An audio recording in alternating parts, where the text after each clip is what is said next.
Assalamualaikum teman-temanku semua. Kembali lagi ke channel aku Ramadan Ngalian. Dalam kesempatan ini aku pengen mengajak teman-temanku semua untuk mendengarkan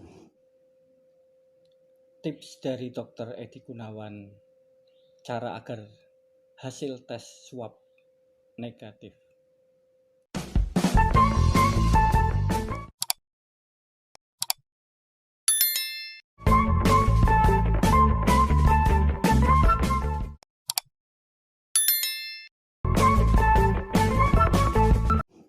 Ayo kita bantu like and subscribe video ini agar video-video ke depan bisa lebih berkembang.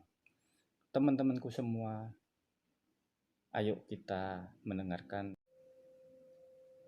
tips dari Dr. Edi Gunawan. Halo, assalamualaikum warahmatullahi wabarakatuh. Perkenalkan, nama saya Edi Gunawan. Saya berprofesi sebagai dokter umum di salah satu pusat kesehatan di Indonesia. Setiap hari saya melakukan rapid test terhadap pelaku perjalanan, baik dalam negeri maupun di luar negeri, antar kota dan antar provinsi, dan melakukan rapid test untuk beberapa pasien. Oke, baiklah, kita sudah beberapa kali berbicara tentang rapid test. Saya ingin mengulangi lagi bahwa rapid test adalah salah satu cara untuk screening awal untuk mendiagnosa daripada COVID-19. Sedangkan untuk memastikan bahwa dia itu COVID-19 atau bukan, maka harus dilakukan pemeriksaan swab. Banyak di antara orang-orang yang rapidnya reaktif itu sangat khawatir banget terhadap hasilnya jika saja di swab. Bayangkan saja COVID-19 ini bukan saja masalah kesehatan yang dia embani, tetapi ini adalah masalah psikis, masalah penyakit sosial yang berakhir pada intimidasi daripada orang-orang di sekitarnya bahwa dia telah mengalami dan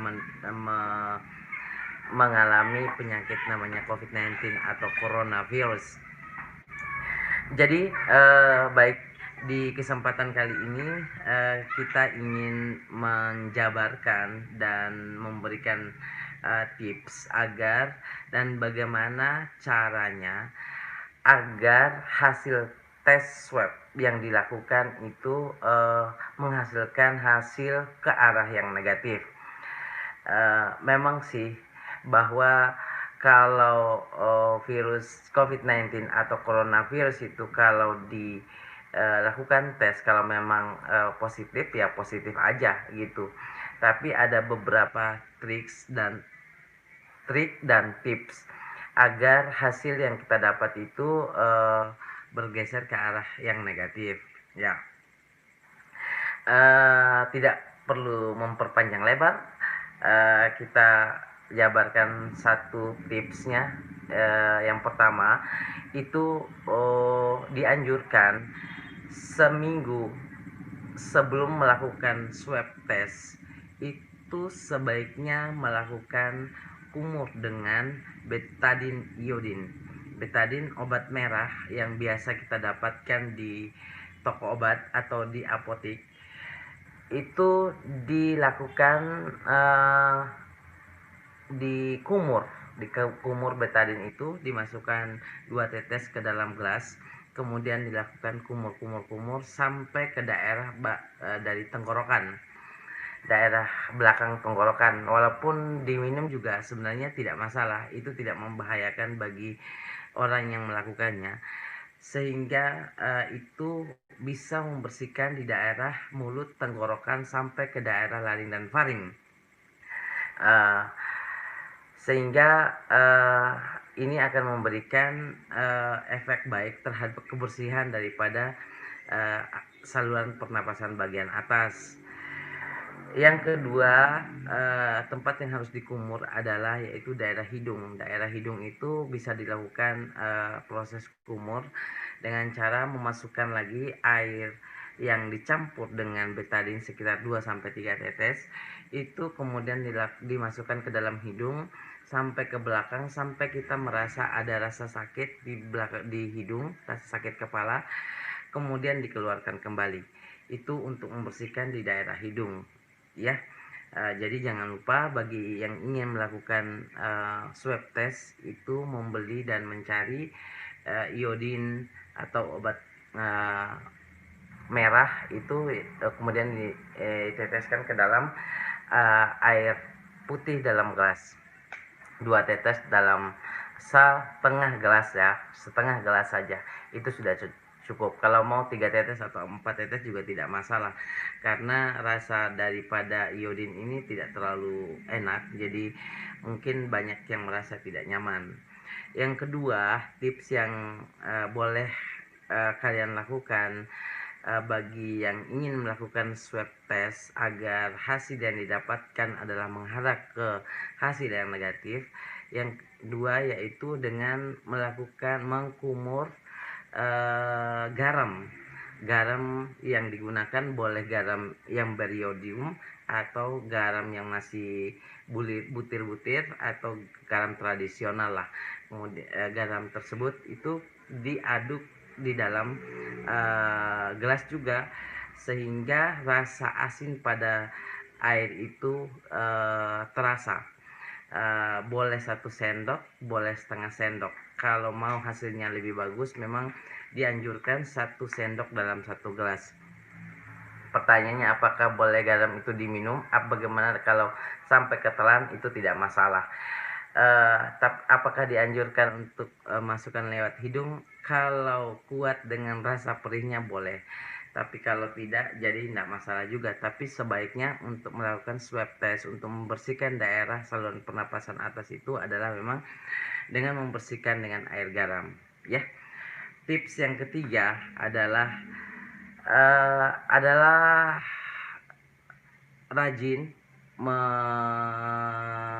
menghirup udara segar agar suhu daerah tenggorokan dan dari hidung itu jauh lebih fresh dan jauh lebih bersih, sehingga hasil yang didapatkan pun itu akan mengarah ke yang negatif. Tips yang terakhir itu adalah jangan lupa mengkonsumsi 1 buah jeruk sehari, ataukah 1 biji stroberi 1 hari, ataukah 1 buah mangga setiap hari sebelum melakukan pemeriksaan swab test. Karena buah yang saya maksudkan 3 di atas itu akan meningkatkan vitamin C di dalam badan, sehingga menyebabkan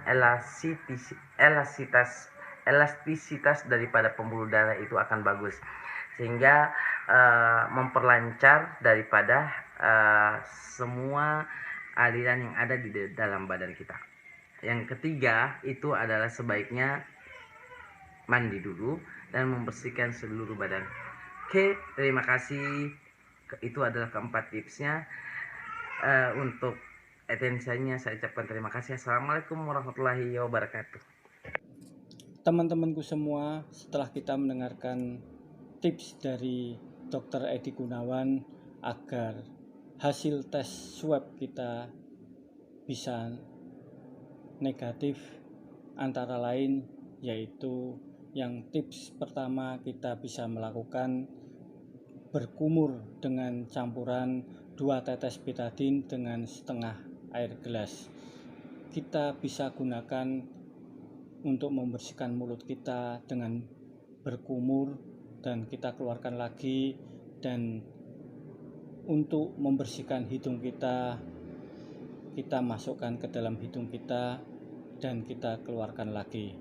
Atau bisa juga dengan campuran 1 sendok garam dengan 1 gelas air putih. Kita bisa lakukan seperti yang tadi, berkumur untuk membersihkan mulut kita dan untuk membersihkan hidung kita. Tip yang kedua, rajin-rajinlah menghirup udara segar agar kita bisa selalu mendapatkan oksigen, agar kita bisa selalu sehat.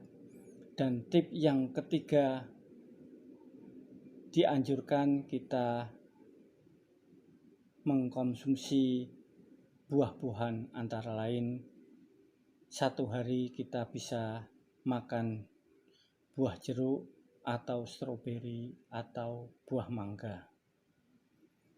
Dan tip yang terakhir, sebelum kita melakukan swab test agar hasil kita bisa negatif, kita sebelumnya dianjurkan untuk membersihkan badan atau mandi terlebih dahulu. Demikian tips dari Dr. Edi Gunawan, semoga bermanfaat bagi kami pribadi dan teman-temanku semua yang sering bepergian atau melakukan tugas dari kantor ke luar kota ataupun ke luar negeri. Semoga bisa bermanfaat bagi teman-temanku semua, dan jangan lupa kita selalu berdoa memohon kepada Allah Subhanahu wa Ta'ala agar selalu mendapatkan perlindungan, diberikan kesehatan. Amin ya Rabbal Alamin. Demikian, terima kasih telah ikut mendengarkan tips dari Dr. Edi Gunawan. Wassalamualaikum warahmatullahi wabarakatuh.